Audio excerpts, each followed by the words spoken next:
Hello guys, welcome to my channel let's crack judiciary. So guys, आज की video में हम स्टार्ट करेंगे एक्चुअली कंप्लीट करेंगे अपना आगे का जो चैप्टर 6 का पार्ट है जो अफेक्ट करता है ऑफेंसेस रिलेटेड टू लाइफ। 108 पिछली वीडियो में कवर नहीं हो पाया था, पता नहीं कोई इसमें कुछ दिक्कत वगैरह आ गई थी, तो इसमें मैं 108 सेक्शन को भी कवर करूँगी। तो चलिए चैप्टर 6 के इस पार्ट को ख़त्म करते हैं। अबेटमेंट ऑफ सुसाइड बात करता है 108 में। हमने पहले किया कुछ पर्सन्स के बारे में, अनसाउंड माइंड या फिर इंटॉक्सिकेशन पर्सन है, उस तरह से। वहाँ पे देखो सज़ा जो है वो ज़्यादा है, लेकिन 108 में थोड़ी कम है। क्यों? क्योंकि वो जो 4 तरह के मैंने आपको पर्सन बताए थे उनको अबेट करना बड़ा ही इजी है, और उनकी जो पहचानने की क्षमता है किसी चीज़ को, वो है ही नहीं। ठीक है, क्योंकि कोई पिए हुए या कोई बच्चा है या अनसाउंड माइंड का है, वहाँ पे वो अपने बारे में सही या गलत नहीं बता सकता। लेकिन सेक्शन 108 में कम इसलिए है क्योंकि यहाँ पे एक पर्सन के बारे में बात की गई है, यानी कि वो उन चारों से अलग है, उन 4 टाइप के पर्सन से, और वो अपना अच्छा बुरा सोच सकता है।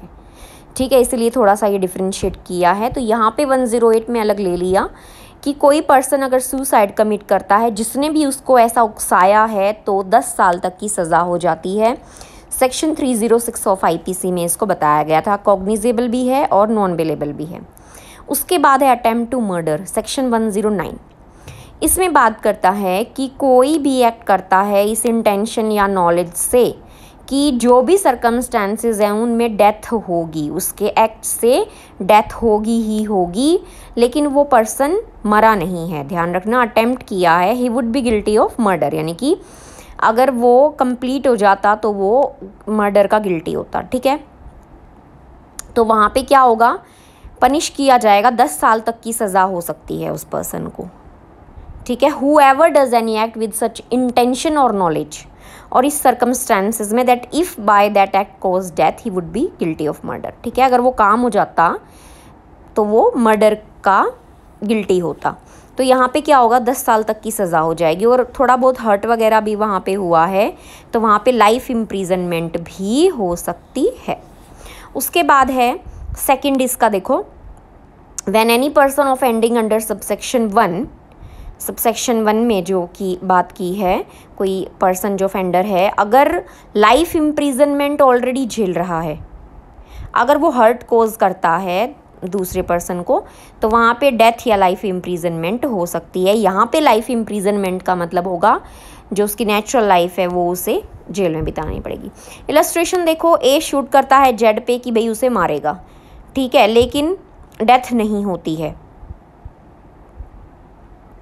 और अगर मान लो डेथ हो जाती तो वो मर्डर का गिल्टी होता। तो ए को है अटेम्प्ट टू मर्डर 109 में लाइबल होगा, लाइबिलिटी उसकी 109 में बनेगी। बी में है A with the intention of causing the death of a child of tender years exposes, यानी कि उसे, छोटा बच्चा है, उसे ऐसे ही किसी जगह पे छोड़ दिया है, वहाँ पे भी एक तरह से अटेम्प्ट टू मर्डर ही है। ठीक है, ओमिशन भी क्या होता है, एक्ट में आता है। सी में है A intending to murder Z by a gun and loads it.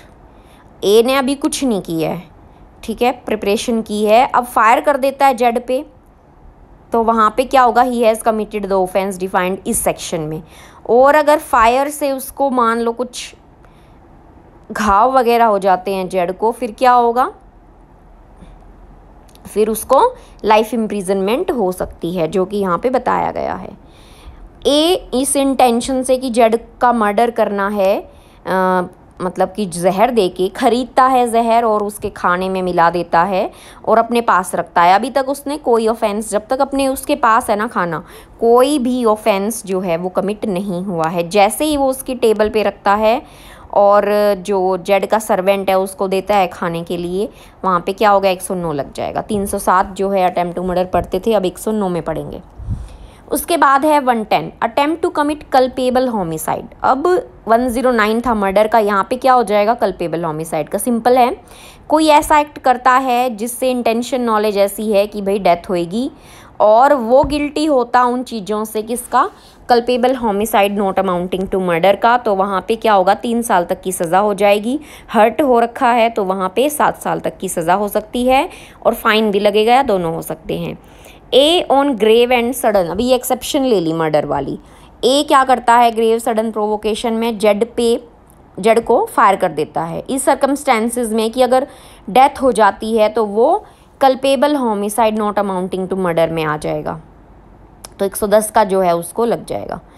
Section 308 बात करता था आईपीसी में, कॉग्निजेबल है नॉन बेलेबल है। अब आते हैं सेक्शन 111 और 112 में। देखो दोनों ही सेक्शन नए ऐड किए गए हैं, ठीक है। ऑर्गेनाइज्ड क्राइम, ऑर्गेनाइज्ड क्राइम को अब 111 में नया ऐड किया है, ध्यान से पढ़ना। क्या कहता है सबसेक्शन 1, देखो कोई भी एक एक्टिविटी है जो कंटिन्यूइंग है, एक ऐसी अनलॉफुल एक्टिविटी, जैसे कि मान लो एक गिरोह है वो किडनैप करता है रेगुलर, एक किडनैप कर लिया कुछ टाइम बाद, यानी कि कंटिन्यूइंग अनलॉफुल एक्टिविटी है। ये एक्टिविटी कौन सी हैं ये आपको याद रखनी है, प्रीलिम में बहुत चांस है आने के। किडनैपिंग, रॉबरी, व्हीकल चोरी करना, extortion, land grabbing, contract killing, economic offence, आगे बताएंगे इकोनॉमिक ऑफेंस क्या होता है, cyber crime, trafficking of persons, drugs, weapons और इलिसिट गुड्स और services, human trafficking for prostitution और रैंसम, मतलब किडनैप करके और पैसे मांगना, रैंसम, बाय एनी पर्सन और अ ग्रुप ऑफ पर्सन, ठीक है। वो कोई बंदे हैं या उनका कोई ग्रुप है, या तो अकेले काम करते हैं या जॉइंटली, या किसी ऑर्गेनाइज्ड क्राइम के वो क्या हैं, सिंडिकेट के मेंबर हैं।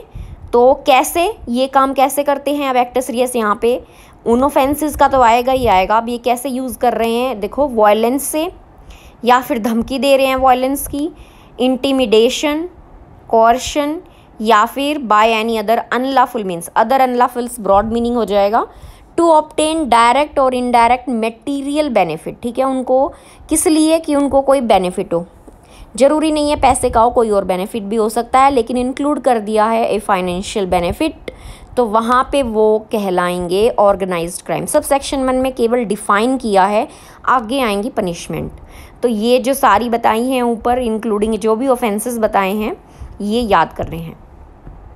अब एक्सप्लेनेशन में देखो, for the purpose of this subsection organised crime syndicate का क्या मतलब है, 2 या उससे ज़्यादा पर्सन, या तो अकेले अकेले या इकट्ठे ग्रुप है उनका, ओके, एज अ सिंडिकेट और गैंग है उनका, कोई इंडल्ज होते हैं किसी अनलॉफुल एक्टिविटी में जो कंटिन्यू चले जा रही है। सेकंड में फिर क्या कह दिया, कंटिन्यूइंग अनलॉफुल एक्टिविटी क्या है, देखो एक ऐसी एक्टिविटी जिसको लॉ ने प्रोहिबिट किया हुआ है, ठीक है, जो कि क्या है, कॉग्निजेबल ऑफेंस है। जो वो एक्टिविटी है ना वो कॉग्निजेबल ऑफेंस है, यानी कि अरेस्ट कर सकते हैं विदाउट वारंट। और उन एक्टिविटी का जो प्रोहिबिट की गई हैं लॉ से, उनकी जो सज़ा है वो 3 साल से ऊपर है। वो ऐसा कुछ कर रहे हैं सिंगल या जॉइंटली, और उस ऑर्गेनाइज्ड क्राइम के क्या हैं, मेंबर हैं, और उनके खिलाफ एक से ज़्यादा चार्जशीट जो है ऑलरेडी फाइल्ड है किसी भी कोर्ट में, और विद इन 10 ईयर्स के गैप में। इंपॉर्टेंट है डेफिनेशन, देखो 10 साल के गैप में, मतलब प्रीसीडिंग, जब उन्होंने ऑफेंस कमिट किया उससे 10 साल पहले किसी भी कॉम्पिटेंट कोर्ट में उनके खिलाफ चार्जशीट है, तो दैट कोर्ट हैज़ टेकन, और कोर्ट ने जो कॉग्निजेंस ले लिया है उस ऑफेंस का, तो वो क्या होगी, कंटिन्यूइंग अनलॉफुल एक्टिविटी में आएगा, and includes economic offences. Economic offences भी वही होंगे जिनकी सज़ा 3 साल या उससे ज़्यादा होगी। तो ये है continuing unlawful activity, very very important है, आ सकती है। अब इकोनॉमिक ऑफेंस क्या है ये बता दिया थर्ड में। इकोनॉमिक ऑफेंसेस हैं जैसे criminal breach of trust, continue यही काम कर रहे हैं वो, forgery, counterfeiting of currency notes, ठीक है, नोट छापते हैं नकली, bank notes, government stamps, hawala transaction, mass marketing fraud, और running any scheme to defraud, कोई ऐसी स्कीम मान लो होते नहीं है, स्कीम चलाते हैं और कई लोगों को धोखा दे के फिर कहीं वो सब कुछ पता चलता है बंद करके उनके पैसे वैसे लेके भाग गए। तो इस तरह के जो एक्ट हैं वो इकोनॉमिक ऑफेंसेस में आएंगे। With the view to defraud any bank और फाइनेंशियल इंस्टीट्यूशन और एनी अदर इंस्टीट्यूशन और organisation for obtaining monetary benefits in any form. तो फर्स्ट में क्या है, केवल डिफाइन किया है। आगे देखो, आगे है सज़ा। अब ऑर्गेनाइज्ड क्राइम कोई भी कमिट करता है और किसी पर्सन की मान लो डेथ हो जाती है उसी दौरान, तो क्या होगा, मान लो किडनैपिंग की और उसको मार ही दिया, तो वहाँ पे उन लोगों को लाइफ इम्प्रीजनमेंट, डेथ भी हो सकती है, साथ में 10 साल तक का जुर्माना होगा। दूसरे केसेस में 5 साल से लेके लाइफ इम्प्रीजनमेंट भी हो सकती है और 5 लाख रुपए का जुर्माना हो जाएगा। तो ये बता दिया सेकंड में। अब थर्ड, फोर्थ, फिफ्थ आगे जो है थोड़ा क्लासिफाई किया है। अब कोई भी मान लो इन जो ये ऑर्गेनाइज्ड क्राइम करते हैं, इन लोगों को कोई भड़काता है, अबेट करता है, अटेम्प्ट करता है, कंस्पायर करता है या इस तरह की एक्टिविटी में एंगेज है, तो उसको 5 साल से लाइफ इम्प्रीजनमेंट हो सकती है, 5 लाख रुपए का जुर्माना। अगर कोई भी पर्सन मेंबर है, यानी कि मान लो कोई ऑर्गेनाइज्ड क्राइम है इस तरह का है और उसका कोई मेंबर है, ठीक है, ऑर्गेनाइज्ड क्राइम सिंडिकेट का कोई मेंबर है, हो सकता है उसने कोई ऑफेंस कमिट ना किया हो, बाकी लोग जाते हो, लेकिन जस्ट वो एक मेंबर है, वहाँ पे भी उसको 5 साल तक से लेके लाइफ इम्प्रीजनमेंट हो सकती है, 5 लाख रुपए का जुर्माना भी हो जाएगा।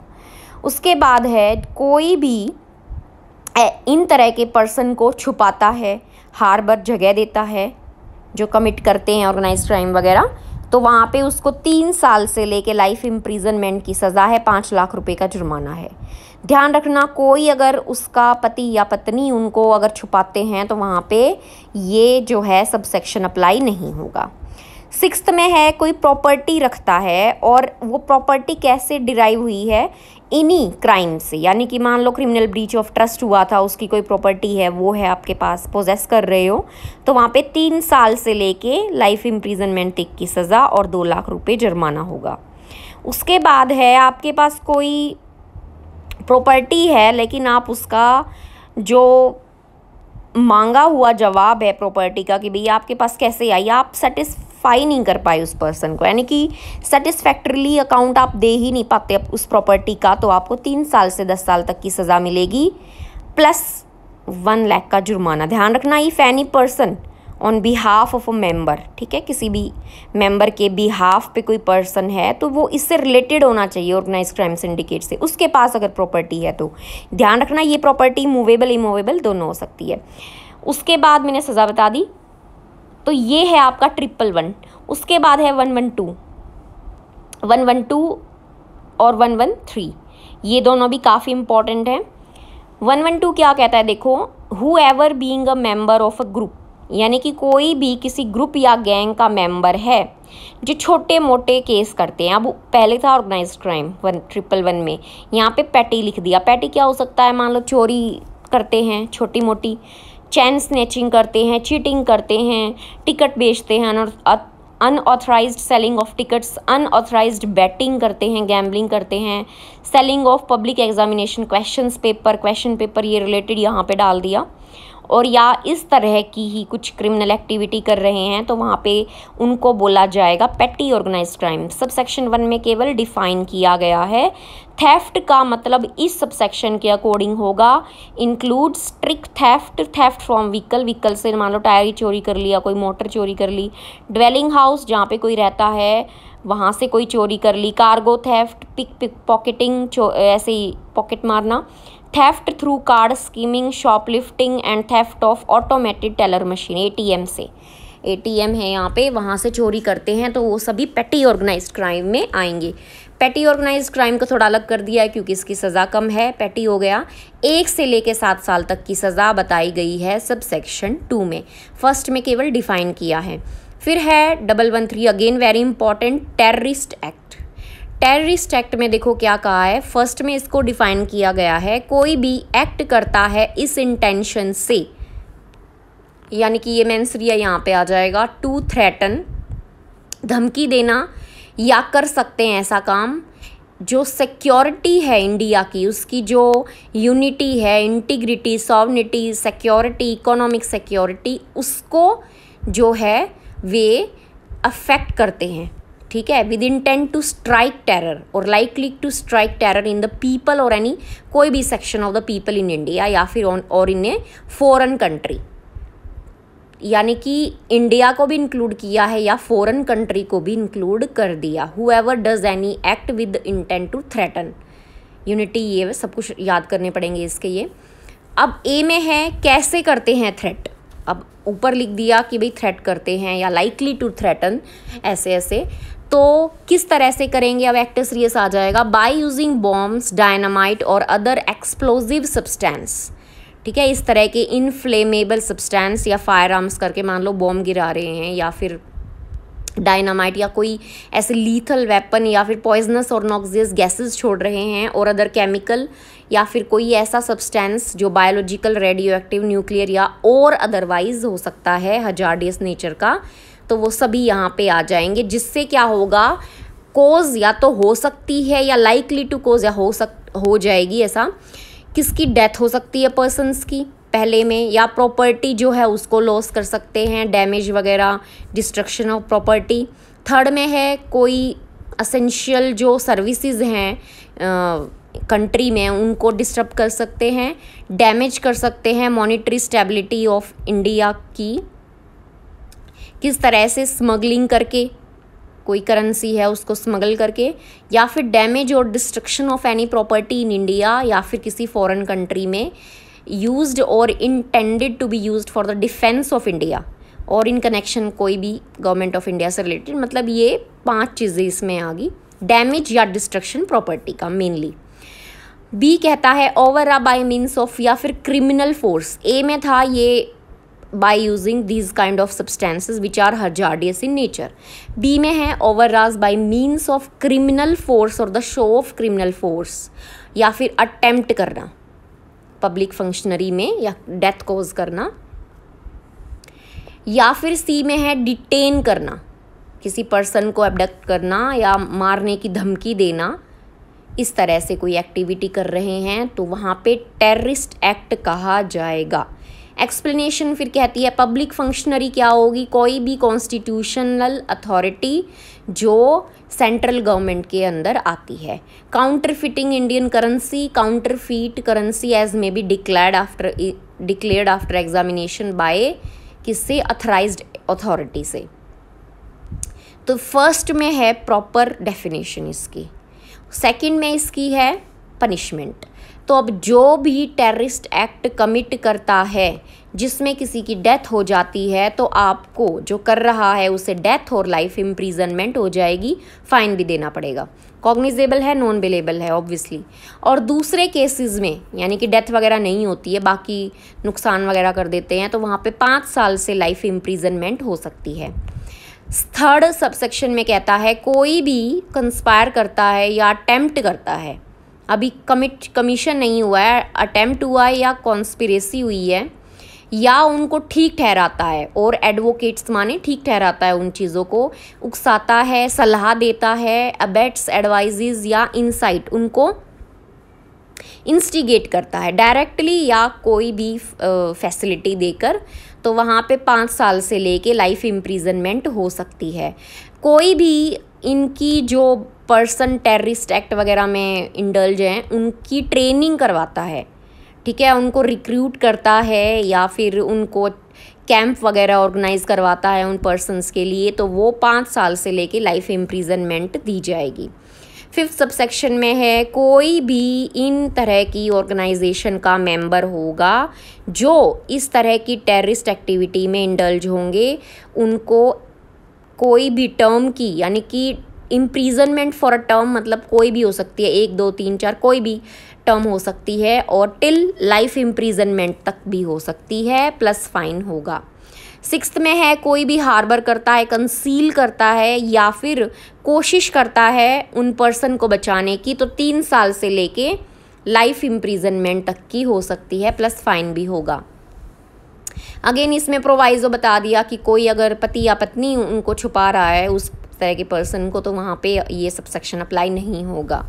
7 सबसेक्शन कहता है हुएवर नोइंगली, कोई भी इस तरह की टेररिस्ट एक्टिविटी के बाद कोई प्रॉपर्टी है उसको अपने पास रखे हुए है, तो फिर वहाँ पे क्या होगा, कोई भी टर्म की इम्प्रीजनमेंट हो सकती है, टिल लाइफ इम्प्रीजनमेंट तक की दी जा सकती है, प्लस फाइन भी होगा। फॉर एक्सप्लेनेशन कहती है for the removal of doubts, ये बता दें कि जो ऑफिसर है वो एसपी से नीचे की रैंक का नहीं होना चाहिए, जो डिसाइड करेगा कि रजिस्टर करना है केस या नहीं, यानी कि इस सेक्शन में केस रजिस्टर करना है या अनलॉफुल एक्टिविटी प्रिवेंशन एक्ट 1967 में केस को रजिस्टर करना है, तो ये अथॉरिटी दी गई है जो एसपी से नीचे की रैंक का ना हो, ऊपर हो, तो वही डिसाइड करेगा। कॉग्निजेबल है अगेन, नॉन बेलेबल होगा और कोर्ट ऑफ सेशन के द्वारा। तो ये हो गया हमारा 113 से तक। तो ये हमारा अफेक्टिंग लाइफ का जो है पूरा ख़त्म हो गया है। आगे हम ऑफ हर्ट वगैरह से रिलेटेड करेंगे। तो अब तक हमारे 113 सेक्शन हो गए हैं, सेक्शन 1 से लेके 113 तक। आप प्लेलिस्ट BNS में जाके मेरे चैनल पे 1 से लेके और 113 तक बिल्कुल कंटिन्यू देख सकते हैं, समझ सकते हैं। तो आपको समझ में आ रहा है तो वीडियो को लाइक और चैनल को सब्सक्राइब कीजिएगा। Thank you.